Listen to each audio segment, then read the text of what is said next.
Vibrant Gujarat 2019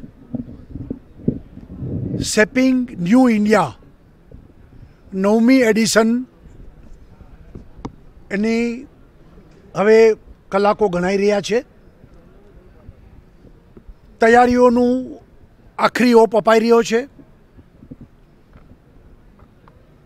17મીએ વડાપ્રધાન શ્રી નરેન્દ્રભાઈ મોદી એક્ઝિબિશનનું ઉદ્ઘાટન કરશે. 18, 19, 20 એમ 4 દિવસ સતત કાર્યક્રમો અહીંયા થનાર છે. આ વખતે વાઇબ્રન્ટ ગુજરાતમાં 30,000થી વધુ રજિસ્ટ્રેશન્સ ઇન્ડિવિજ્યુઅલ થયા છે. એટલે વ્યક્તિએ પોતે ભાગ લેવો હોય એને રજિસ્ટ્રેશન કરાવવાનું હતું. 30,000થી વધુ ડેલિગેટ એમને રજિસ્ટ્રેશન કરાવ્યું છે.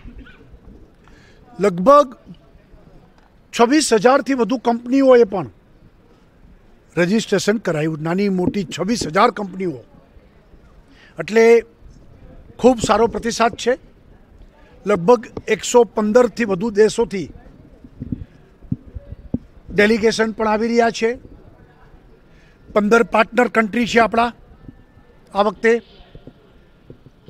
આમ સંપૂર્ણ તૈયારીઓ થઈ ચૂકી છે. 17મીએ બપોરે 2 વાગે વડાપ્રધાન આપણું ગ્લોબલ એક્ઝિબિશન જે છે એનું ઉદ્ઘાટન કરશે. ત્યાં પણ લગભગ 1200થી વધુ સ્ટોલ નખાના છે. મોટી મોટી ઇન્ડસ્ટ્રીઝથી માંડીને MSME આ બધા માટેના અલગ અલગ સ્ટોલ છે. અલગ અલગ દેશના લોકોએ પણ સ્ટોલ નાખેલા છે. અલગ અલગ રાજ્યના લોકોના પણ સ્ટોલ છે. અલગ અલગ કંપનીઓના પણ સ્ટોલ છે. આ રીતે આખું ઇન્ડસ્ટ્રીયલ એક્ઝિબિશન, ભવ્ય એક્ઝિબિશન, દર વખતે લાખો લોકો એની મુલાકાત લેતા હોય છે. પરંતુ આ વખતે એક્ઝિબિશનમાં બાયર અને પરચેસર એની મીટ રાખવામાં આવી છે. એટલે કે ત્યાં જ લોકો એની પોતાની પ્રોડક્ટને વેચી શકે.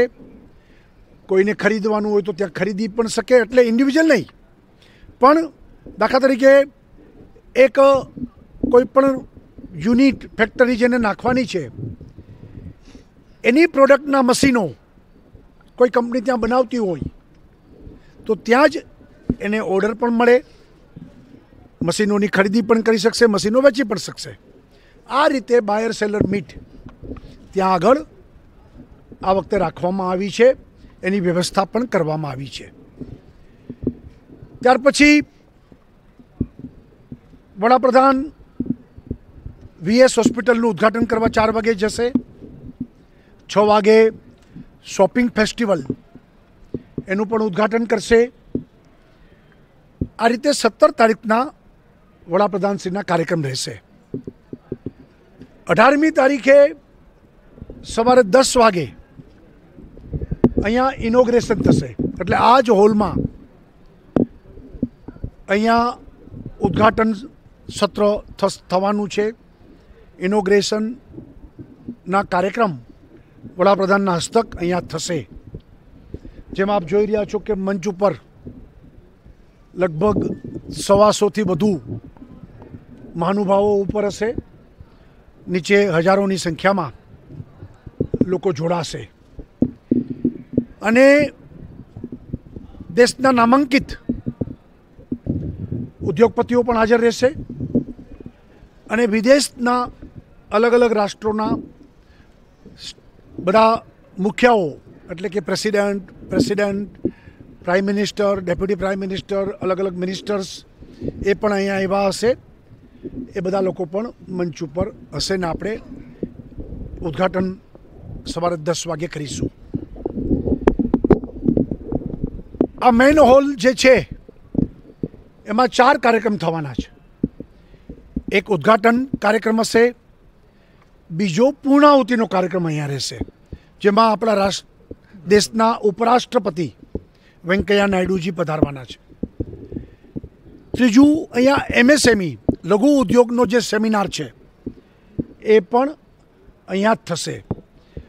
અને સ્પ્રિંગ 2022 એટલે કે ભવિષ્યનું 2022નું ગુજરાત એ કાર્યક્રમ પણ આ મેઇન હોલ ઉપર થશે. એમ 4 કાર્યક્રમ અહીંયા થવાના છે.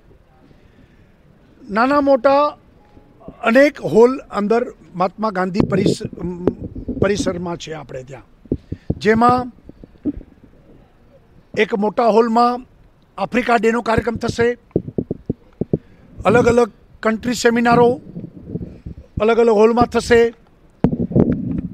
પાર્ટનર કન્ટ્રી જે છે એમના માટેની પણ લોન્ચ 15 લોન્ચ અલગ બનાવવામાં આવી છે. એની પણ મિટિંગો એ લોકો ત્યાં કરશે. વડાપ્રધાનની આખી એક જુદી લોન્ચ બનાવવામાં આવી છે ત્યાં, એ પણ 1 to 1 બધા સાથે મિટિંગો કરશે. અને એક ભોજન માટેનો અલગ VVIP આખી વ્યવસ્થા એ પણ અહીંયા પરિસરમાં અલગ રાખવામાં આવી છે. સાથે સાથે લોકો B2B બિઝનેસ ટુ બિઝનેસ જે કરવાના હશે એની મિટિંગ, એના માટેની પણ એક અલગ લોન્ચ અને એમાં અલગ અલગ ટેબલો રાખવામાં આવ્યા હશે. અને ત્યાં સતત આ 3 દિવસ સુધી મિટિંગો ચાલશે અને લોકો પોતાના બિઝનેસને એસ્ટાબ્લિશ અને આગળ વધારવાના પ્રયત્ન કરશે. આ વખતનું વાઇબ્રન્ટ ગુજરાતમાં આફ્રિકા ડે એક વિશેષતા છે. અને સાથે સાથે સાયન્સ સિટીમાં ફ્યુચરિસ્ટિક ટેકનોલોજી એ અંગેના પણ પ્રદર્શની અને કાર્યક્રમ ત્યાં થશે. એ એક વધારાનું આ વખતે આપણે નવું પીછું ઉમેર્યું છે.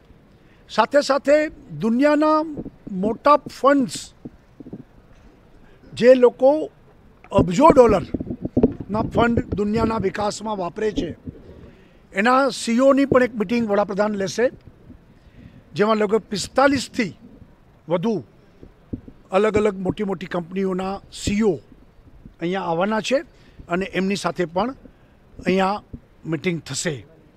આ દ્રષ્ટિથી આખી વ્યવસ્થાનું આજે ફાઇનલ આખરી ઓપ આપવા માટે અહીંયા સ્થળ ઉપર જ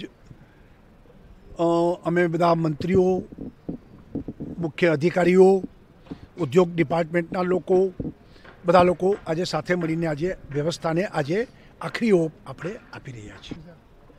લગભગ દર વખતની જેમ 25,000 થી 30,000 વચ્ચે MOU થતા એવા છે ને થશે. સાથે સાથે અનેક લોકો અહીંયા પોતાના કામ પણ ચાલુ કરતા જાય છે, એટલે એને કારણે એમ્પ્લોયમેન્ટ ક્રિએશન પણ બહુ મોટું થશે. એટલે એમ્પ્લોયમેન્ટ જનરેટ થશે, લાખો લોકોને રોજીરોટી મળશે.